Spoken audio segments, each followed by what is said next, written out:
Welcome to Bible Tea. I am your host, Angel LaShawn. We all know somebody who always has the tea. They know who broke up, who got fired, whose marriage is struggling, who left the church, who isn't speaking to whom.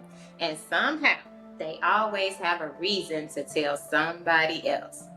But here's the question. Why do some people seem unable to stop gossiping?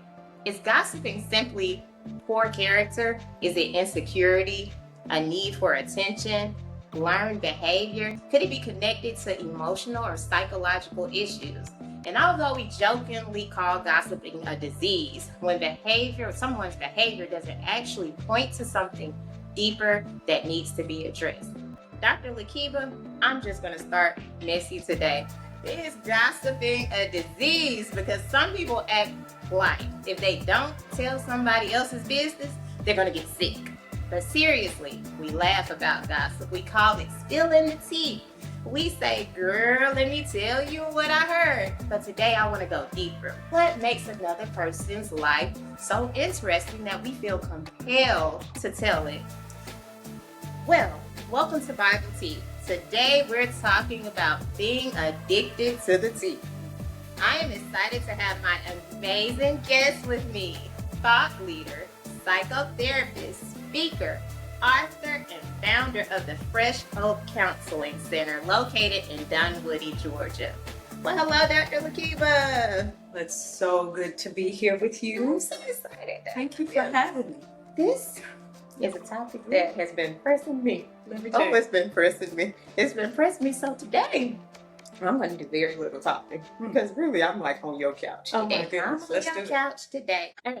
So Dr. Lakiba, what actually qualifies as gossip? How do you actually define gossip? So as I understand it, gossip is when you're talking about somebody and they're not present. When you're talking about somebody and they're not present. I'm asking that question because I struggle to define, am I gossiping or am I just getting something off my chest? So I'm going to ask some questions. I'm going to play a quick game to actually take the sentence segment. Okay, so I can pose some questions. Okay. All right, I'm going to give you some scenarios. Okay. And what you're going to say is gossip or not. Okay. All right, here we go. My friend is going through something serious, and I call another trusted friend because I genuinely need advice. Is that gossip or not? Not gossip. Okay, great. All right, I'm going to get into that after. All right, scenario 2. I tell my sister what happened because she doesn't know the person anyway. This is your couch. You know, I have to say this. I think gossip and slander are two different things. Okay. So gossip, when you start to look at it, can be good or can be bad. I think we have to think not so, there's some area that's gray. Gray area. Okay. But what's the intent of your heart? Okay. And are you doing it, to slander somebody? Or are you really trying to get some clarity because it's making you think about your own life? Okay. All right. Don't get too deep in. You just give me gossip or not. All right. Here we go. Let's do it. This is what all right. Here we go. Scenario 3. I say, don't tell anybody I told you this. Oh, gossip. Okay. All right. That one was a go. I figured, but when I start those, I'm learning to just pause. Shut your trap. All right. Scenario 4. I don't say anything bad. I just send the screenshot. Gossip. Okay. All right. Scenario 5. I'm telling the church because we need to pray. Okay, I knew you were going to do that, so I gave you a part B. Okay. All right. Gossip or prayer requests with too many details. Gossip. Yeah, for sure. All right, because if it's a prayer request every week with a whole bunch of details, what about somebody like me? I like to give a whole bunch of details. I'm just a natural storyteller. We all are. Okay, all right, okay. Yeah. Well, great. Yeah. All right, so we are getting ready to actually get into some questions. All right. So, The first thing I want to ask you, you've already kind of defined, and you said that it's all based on slander, and we have to kind of search our heart to see That's where when it's it gets coming from. nasty. Okay. So gossip can be okay or it can be nasty, Okay. right? And so we just have to think about it. It's not so black or white, right? Because we all love a story. Right. Like humans are wired for story. We all love stories. We like to tell stories. That's a part of being human. Our brains kind of learn through story. And so, and that's good that you say that because Jesus spoke in parables. Yes, the Bible is full of story. Okay, good. Absolutely. Storytelling. All right. Okay. So, all right. Good. Feel good. I'm feeling a lift. Thank you, Lord. All right. You see, I have my phone because I wanted to make sure the questions were there because, we are all trying to be healed in this moment. And I want other people to be healed from this as well. All right. Is chronic gossiping. All right. So we went into looking at the heart and the slander part. But what about when it is that slander that's coming along with it, and you know that you searched your heart and you still don't care because you are just wanting to be the person up front to tell the information first. Okay, so would that be considered gossip? Absolutely. Okay, so let's pause right there because let's go into, is that a chronic disease or is there some type of lack of insecurity because you want to be the first one to the microphone? I think you answered the question that you asked. I think it is about this idea of wanting to be entertaining or wanting to, be the source. And again, when you look at it, I'm putting myself out there, but what I thought you were concerned about the other person. Right. So it goes back to intention. Okay. Like, why are you doing this? And is it necessary? Why are you saying this? I'll tell you a story. I was at Zumba today. I love Zumba. I'm one of those people. And there was a moment in the class, we was getting down. It was going really well. And a lady from the front, there was a Celine Dion song that came on. And some of her songs be like, and she just got emotionally upset. She turned around, left the class. You know what I do for a living. And I'm just an observant person. Right. I could see her face well up. She left. Automatically, the other people that were in the middle, because she parted the Red Sea, turned around and started looking at each other. One of the ladies ran out behind her. When she came back, she stopped to talk to another lady. These are the stories that we had. And I don't think it was for slander. I don't think it was trying to understand. Right. Okay. Yeah. I love that. Yeah. I love that. The sense of understanding as opposed to the sense of just let me tell you. And that's what the question you were asking was about. Let me tell you. Okay. It's like right now we're starting to do. There's research that's starting to be done on the positive effects of gossip. Okay. Right? Like you and I come from a culture that is story driven. In the villages in Africa, we would sit around and just tell stories, right? And so we just have to figure out what's the intent there.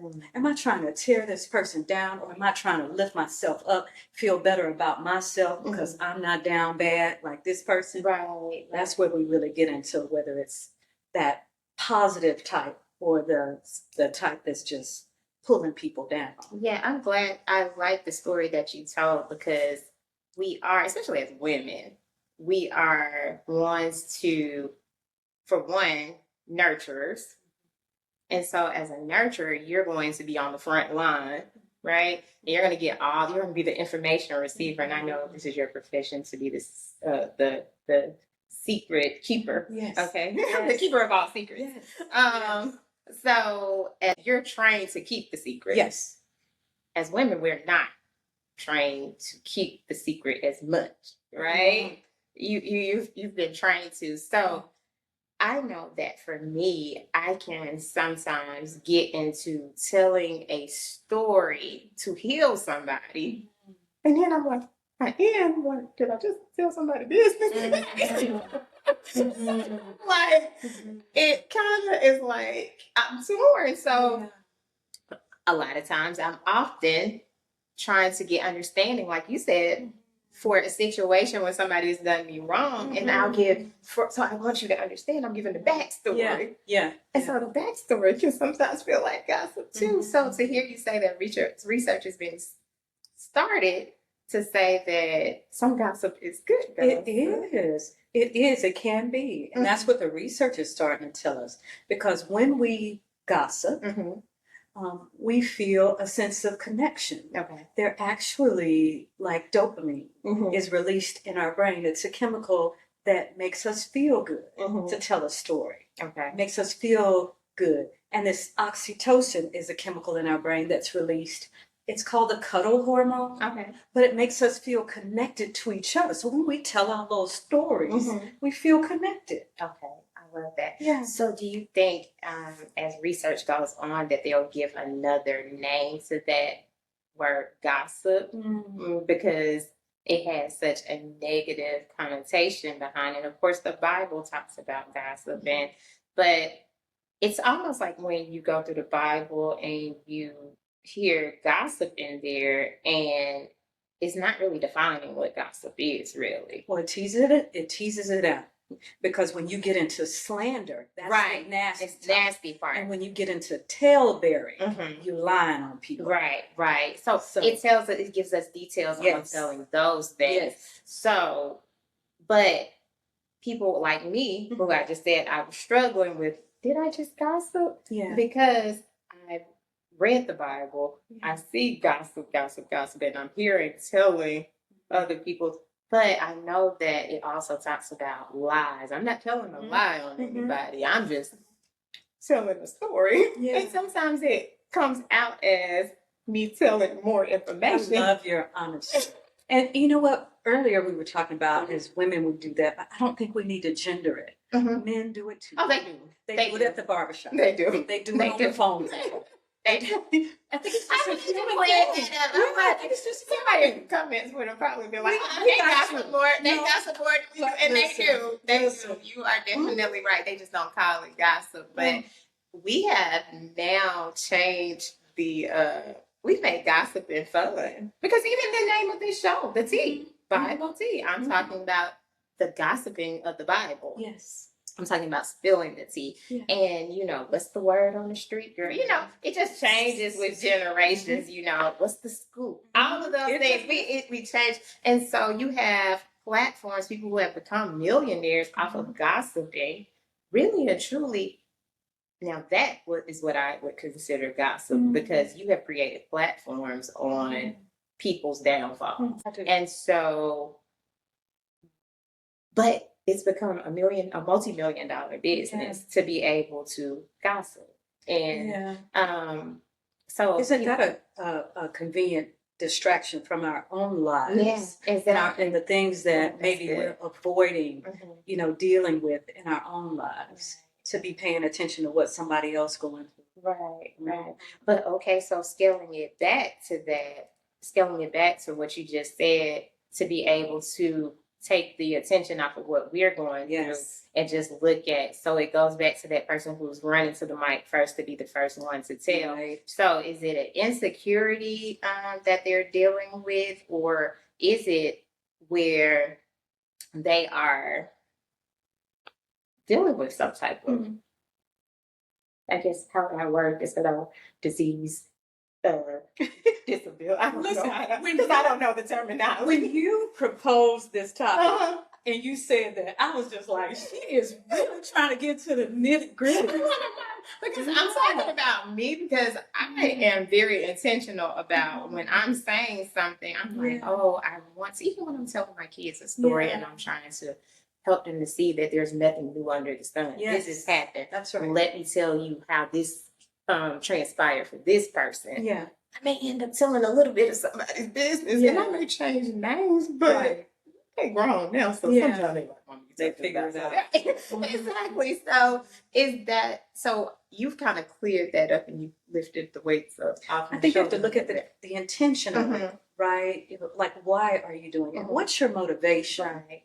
Are you doing it to uplift the next generation? Are you doing it to keep somebody out of trouble from dating somebody that you know is, red flags all over the place, but we'll love bomb at the first, and we won't be able to see it. Yeah. And so with that, in that regard, I think it's protective for the community for us to tell certain things. Because if your motivation is, sis, I was just looking out for you. What's the purpose of it? Okay. Why? Right. And I think the heart, we just want to check our hearts. And I'm not trying to tear this person down. I'm not getting in your business. I care about you. Okay, so we know the people with the good intention. Yeah. Let's talk about the people who talk about and just go and tell people's business, and then you log on to social media, and then they could be right there hugging on the person. Like that. What is that idea? What is that? Wow. When I was growing up, my mom would say, if they carry a bone, they leave a bone. Pause and think of that. If somebody's coming to you to tell you something about somebody else, just wait a hot, quick minute, because they're going to be talking about you to somebody else too. Don't sleep on it. And so just know, if they're doing that, if you carry a bone, you leave a bone. So if they carry a bone, because we want to start with ourselves, it's our statement first. But if they carry a bone, if they bring in something to you, just know, and it's nasty, just know in a hot, quick minute, they're going to be surveying your life and judging you as well. Right. And talking about you too. Yeah. Because the way people do one thing is the way they do everything. Period. Yes. Yeah. That's funny that you say that, because even as a teacher, I see it start at the elementary school level, where a new student can show up, right? And they're trying to find, you just talk about that connection, right? Well, you'll see a student run over to befriend that student, and they are trying to make the new student not like everybody, or just telling all of the dirty secrets. And it's the social group norms, and it's the pecking order, and it's a tribal way of thinking. And in some ways, and this is something to think about, in some ways, in some groups, in some cultures, we use gossip to control people's behavior. So if you think you can get a divorce and get out of a marriage, and we're going to talk about you, because we're going to shame you and try to get you to stay in that marriage. But what you don't know is what the person went through when they were in the marriage. But these are the ways that people use gossip to control people, to keep people in the box, doing what makes them feel comfortable. Because look, they struggling in their marriage and they thinking about leaving too, but they're scared. They're scared of the gossip. They're scared of the gossip. That's the way we control people's behavior. In some groups, you have to think about whether that's your group or not. But in some groups, we use it in that way.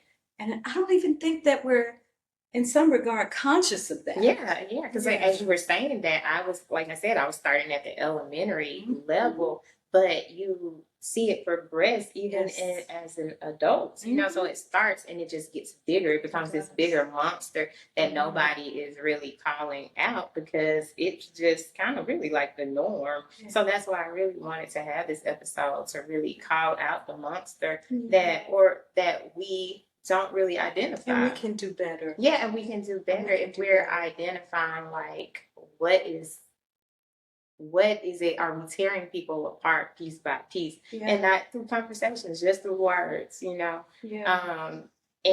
with that, as I was stating, with the younger kids, when you get even into the workplace, when a new employee comes in and that person who has been shunned off by everybody else in the office, they try to hurry up and get to the new employee, so poison the well. Exactly, so that they can now have that connection, try to build on that, controlling the narrative, right? Controlling the narrative. So that was a great example. Great example. It's real. It is real. It is real. It is real. So compulsiveness, like I said, we just kind of went over that. When you talk about connections, why is it that we can become connected off of something that we dislike, that a person, oftentimes it's a person, well, I don't like her either, and I don't like her either. So now we connected, and our whole friendship is built off of not liking one person. Yeah. We have nothing else in common, but we can sit on the phone all day and talk about the person that we don't like. It's that oxytocin. That's that bonding hormone. That the chemicals in our brain start to flow when we feel we have this in common. We got something in common. Now, we might not like each other. Right. We might not have anything else in common. But this one person, we both can't stand. Try to have another conversation outside of this person. No compatibility. And you don't even see it. You don't even see it. These are like This real happens. things. This is happening, and we don't see it. I love the fact that you had already stated one of the questions, social control. Social control, and that was one of my next questions, but you already kind of you already actually went into that. But what does being constantly surrounded by gossip do to your emotional health? Especially if you're the person who, I think like me, I like a peaceful environment. However, if gossip is constantly around me, I have to kind of almost like sit in it. You know what I mean? If I can't really avoid it, if it's in my workspace, if it's just constantly around me, what does that do to your emotional health? I'm going to tell a story again. Okay. So there's a Jewish story, a story from the Jewish culture about a rabbi that learned of a man that was in the community that was gossiping.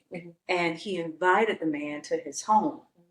And when the man came in his home, he let up the window and he gave the man a feather pillow. And he said, I hear you've been telling so-and-so's business. You've been gossiping about this person. Okay. And it's really damaging to that person. And he said, take this knife and cut that pillow and dump the feathers. Just dump them out. And they went in his study, because that's where they were. And they went out of the window. And then he said, now gather them all back up. The feathers. Yeah. Well, you can't. Because once it's out, it's out. Once it's out, it's out. Once it's out, it's out. Now, I love that parable. I love that story because I think it really puts in perspective. And in the Jewish culture, they take gossiping very seriously. Like they don't play that. Okay. You know, it's just not, it's not cool. Because of the harm that it does to people. Right. You're talking about making our environments feel unsafe. Right. Actually, you know, the sense of paranoia when I walk away from this group. They was kikiing and talking about so-and-so. What's going to keep them from talking about me? Right. You know? It's like in the game we were playing earlier, and I said, well, I'm telling my sister, she doesn't even know the person. Right. But how many times have I met people that you know how we always say, it's such a small world? That part. I met people, and I'm like, I know more about you. Your reputation precedes you. It's like because I've sit and gossip and let somebody talk about you and all of these things, and now I finally meet you face to face. I love what you're saying. So now I can't. It colors how you see the person. It colors how I see the person. It's almost like when we think about some racism. Yeah. And you live in a country town where it's only people that look like you.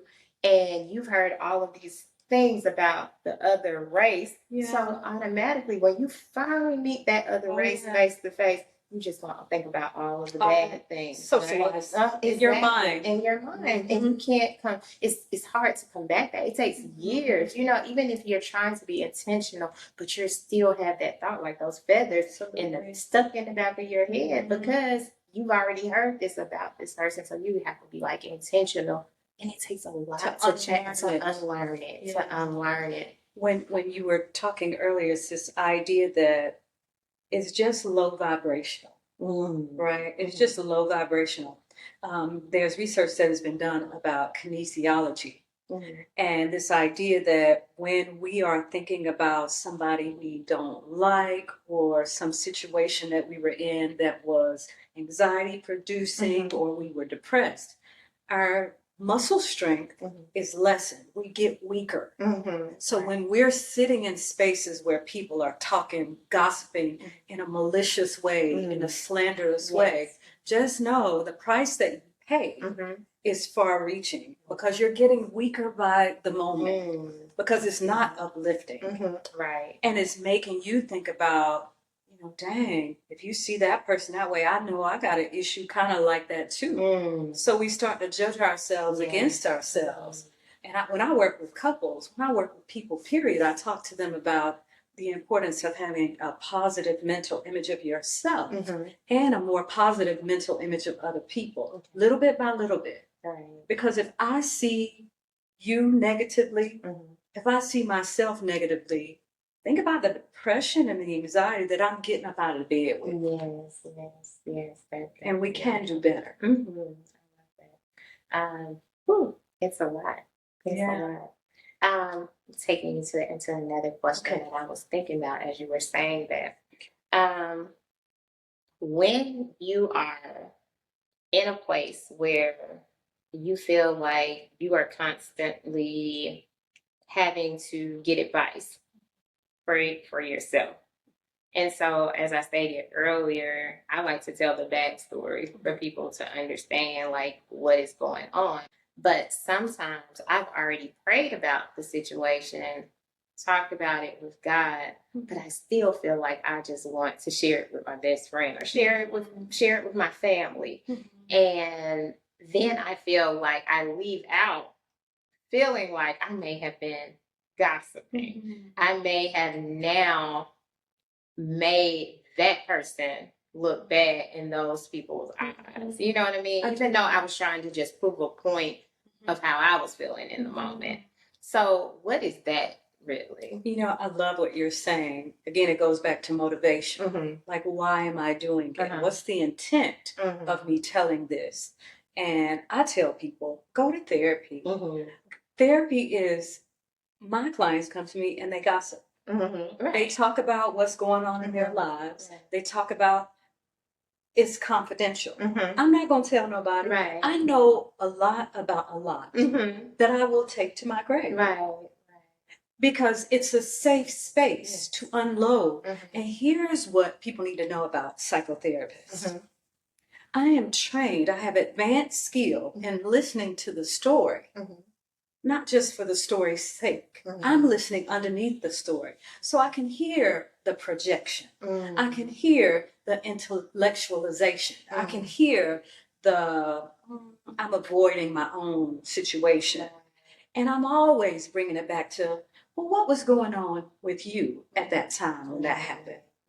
That's not what we do if we're not trained and have advanced skill to do that. Because see, I can see when there's this diversion from dealing with one's own stuff. But generally speaking, we're not used to doing that. And so go to a therapist. I tell people all the time, go inside yourself. What's going on with you right now? What happened when whatever that was happened? What was there a trigger for you? And then go up to God and talk to God about it. And then if you need to go out to someone else, go to a trusted friend that isn't a motor mouth. Right. That prays. That's the key. That won't judge.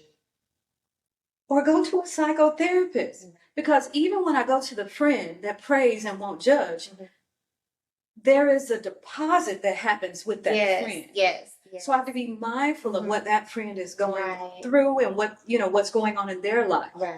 And so if that person doesn't have the bandwidth, or if I don't want to defile my friend, I mean, I'm just being real. Yeah, that is definitely go to a psychotherapist, pay to talk to somebody about something that in your heart you're working through on your own anyway. I kind of think of course now as a mother and having adult kids and them navigating relationships. I think about how my mom felt when I would load things on her, and it's like as parents, even as parents, having to be in that position to Yes. you want your child to be open with it, Yes. but we have to actually train our minds to Oh, yes. say, hey, can we handle all this That that this part. person, our child has told us about this person, Oh, and yes. then that our child stays with that person. Yes. Yes. And we don't judge. And we don't judge. And we don't see them any different. And we're unconditionally loving Yes, to that person. right. I'll say this. What happens oftentimes is we co-ruminate with people. Okay, And rumination. okay. So rumination Yes, is it this idea of thinking the negative thoughts Right. over and over again. And so we'll just ish talk together like, and she said it, she always do that. Right. And she get on my nerves. I don't know why she talking about people in the way. Right. So we're together just ruminating. You know, cows chew cud and they spit it up to another stomach and chew it again and it goes back down. And so it's this idea of chewing the same thing. Ain't no nutrients coming out of it. So what's the purpose? It goes back to intent, motivation. What is the purpose of this? Right. Is it helpful? Is it loving? Whatsoever. Is it worthy? Think on these things. Exactly. Is it honorable? Is it noble? Right. You know, and that just tells us maybe, just maybe, I need to go to therapy, or when my kid comes to me and they're talking about something, do I have the grace that's given from the Holy Spirit to listen and then to let it go, to lay it on the altar? So if they friends with that same person, to, hey, girl, right. You know, because we know they're just working through their stuff too. What do you tell a parent who is in that season of that, not just, I say adults, but even with elementary, because as an elementary school teacher, I've had parents come up to the school ready to Vaseline on their face. Right. Ready to fight in elementary school kids. Oh my God. So what do you tell a parent that is going through that season, especially those teenage years and all of that, and their kids are dumping these things on them? How do they parent in that? Because you don't want to push your child off, and you should be grateful that your kids are coming to you. But how do you navigate that? Yeah. How do you navigate that? I think you make sure that you're taking care of yourself. Okay.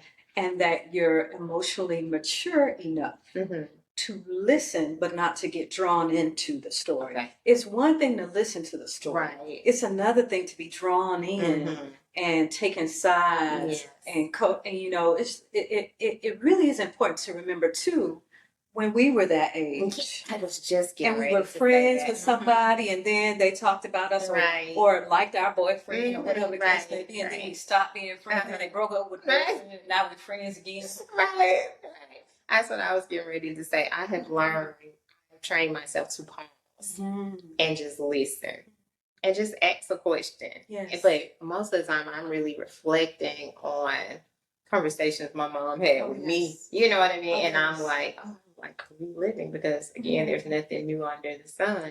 So if I didn't go through it, somebody around me I knew went through it, you know. So that right there can, it was at one point in time that I can say my kids would be like, Mom, I'm not telling you nothing, because you go and say something to your friend, you get on the phone. But you've made progress. But you've made progress.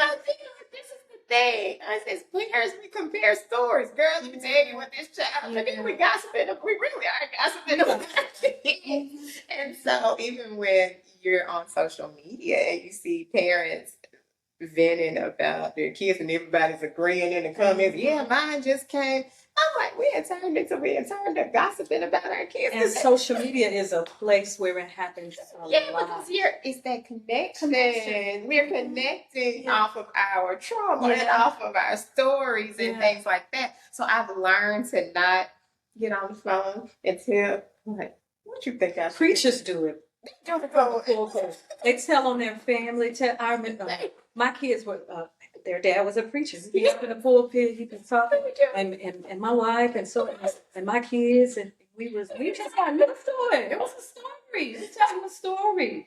So we got used to it. Connect to the story, but you know, like comedians do it. But yeah, my kids don't stop. And when you hear them, and we change it. Not change. It feels safer to be Yes. human and to share those vulnerable moments. Right. And I teach my clients this skill. It's the stop skill. It's an acronym, STOP. Stop. Take a step back. Take a minute. Oh, observe what's going on inside you, what's going on inside the people around you, and then proceed mindfully. STOP. Stop. Take a step back. Observe what's going on. Are you triggered? Right? And then proceed mindfully. What's mindfulness? It's just thinking about what you're thinking. So if your thinking is thinking, then maybe you don't need to tell that. Maybe you need to heal so that you don't feel compelled, the compulsion to tell that. There's a verse in the Bible. It says something about your trap, really referring to the lips as the trap.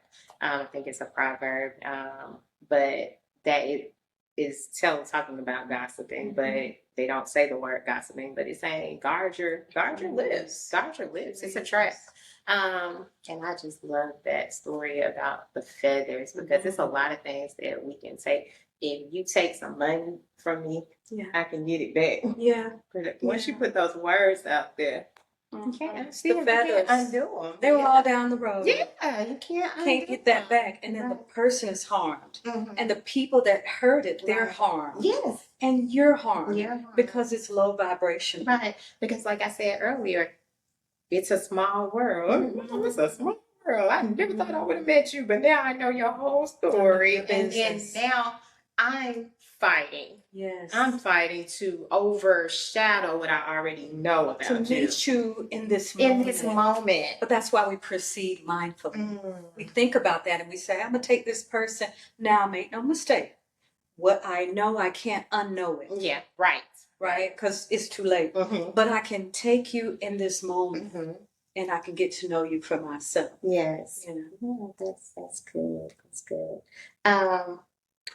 Of course, in the Bible, I was thinking about Miriam and Moses' sister, and me being a sister of brothers that are pastors. I'm kind of protective of them or whatever, so I kind of, stay back or whatever. But thinking about when she was talking about his wife, and a lot of times you can gossip thinking you're protecting your family members, and really you have to turn it and, like you've been saying, turn it back. What is the intent?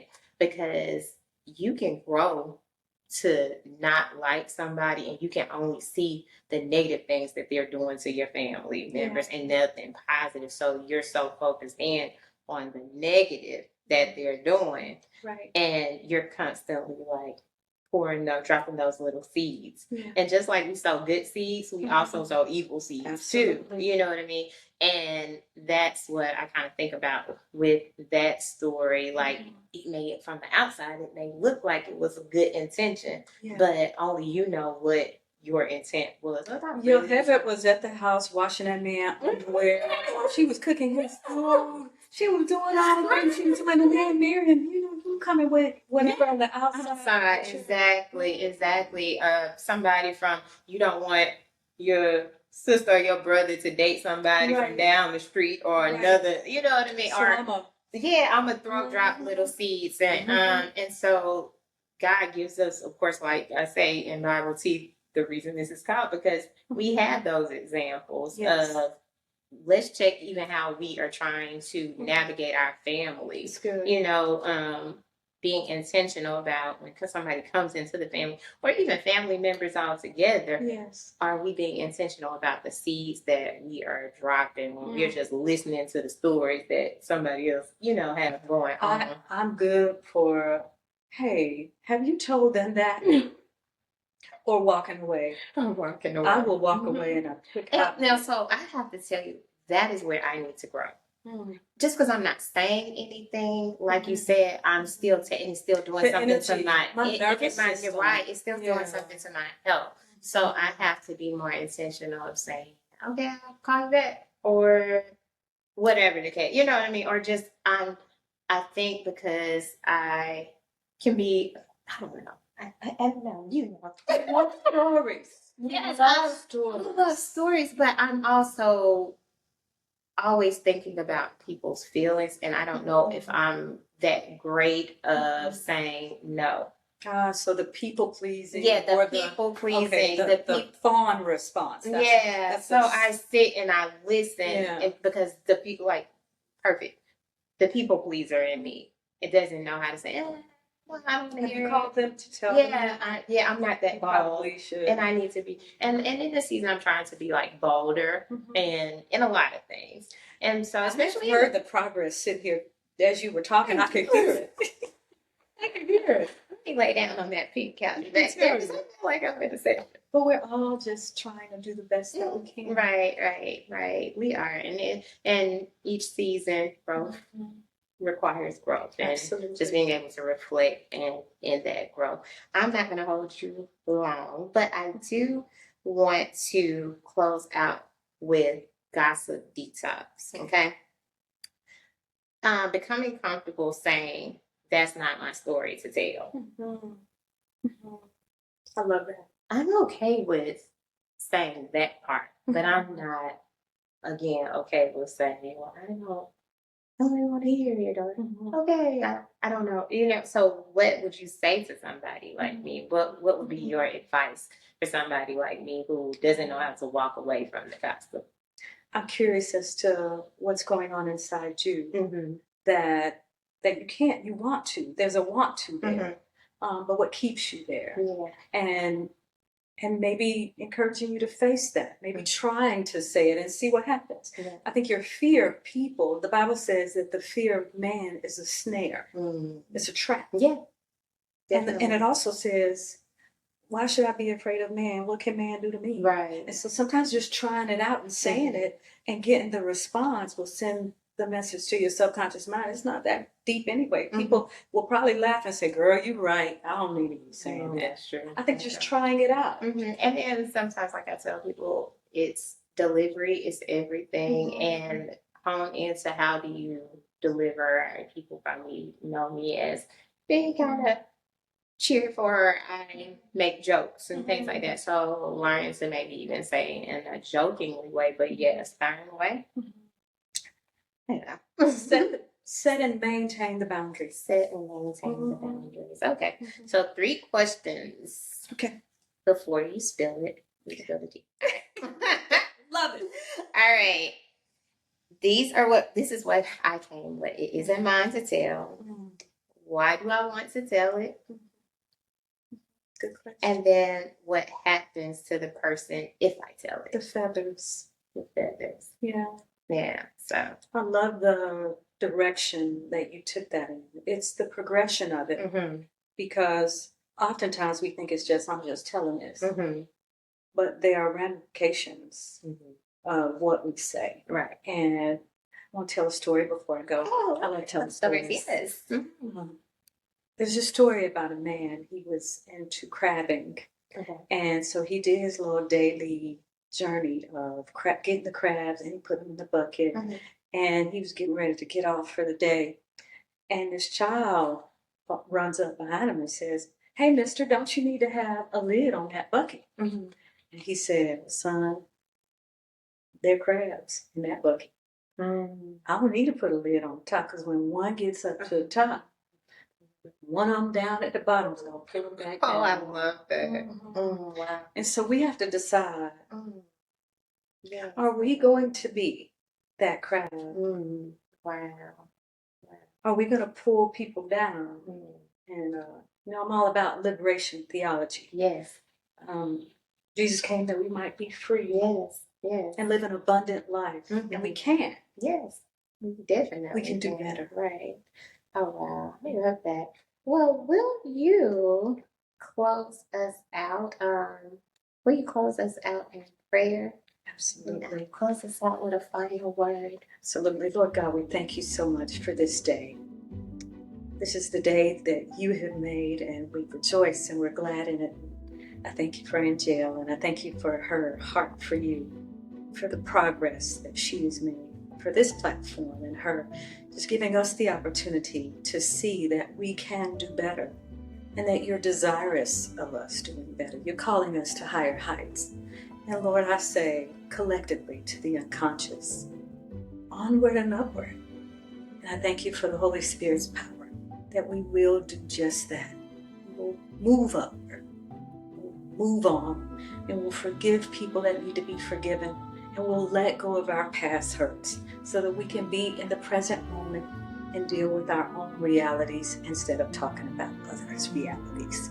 I thank you for the power to do this. In Jesus' mighty name, amen. Amen. We started today's conversation asking whether gossiping is a disease. But maybe the bigger question isn't what we call gossip. Maybe the bigger question is, what is my need to gossip revealing about me? Because sometimes we're so busy analyzing somebody else's life that we never stop long enough to examine our own. And Miriam reminds us that the thing coming out of our mouths can expose what's happening in our own hearts. So this week, before you ask yourselves to spill the tea, ask yourself, is it my story to tell? Do I need to tell it? And will the words hurt somebody else? Because every piece of tea doesn't belong in your cup. I'm Angela Shad, and this is Bible Tea, where we sit, spill, and share. But there is one final question I want you to take into this week. Who would you be if you had nobody else's business to talk about? All right. Well, that's it. Until next time.